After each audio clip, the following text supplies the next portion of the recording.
Hello, আসসালামু আলাইকুম রহমতুল্লাহি বারকাতু। আমার কলেজের বন্ধুরা আশা করি ভালো আছেন। আপনাদের দোয়া এবং ভালোবাসা আমিও ভালো রয়েছি।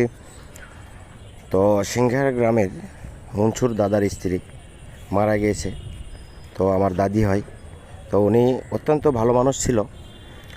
তো আপনারা তার জন্য দোয়া করবেন, আল্লাহ পাক তাকে যেন জান্নাত নসিব করে। আর আমার এই দাদির মৃত্যু দেখে আমরা শিক্ষা নিই যে আমাদের একদিন মৃত্যু হবে। তাই আমরা সবাই 5 ওয়াক্ত নামাজ পড়ব এবং দিনের রাস্তায় চলার চেষ্টা করব। আখিরাতের জন্য দুনিয়া থেকে কিছু কামাই করে নিয়ে যাব ইনশাল্লাহ। আমরা সবাই 5 ওয়াক্ত নামাজ পড়ব, কারো অন্যায় করব না, কারো ক্ষতি করব না।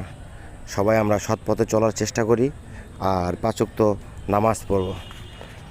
তাহলেই আমরা আখিরাতের জন্য কিছু করতে পারবো। তো আমার এই ভিডিওটা যদি আপনাদের ভালো লাগে, অবশ্যই ভিডিওটা লাইক কমেন্ট শেয়ার করে আরও 10 জনকে দেখার সুযোগ করে দিবেন।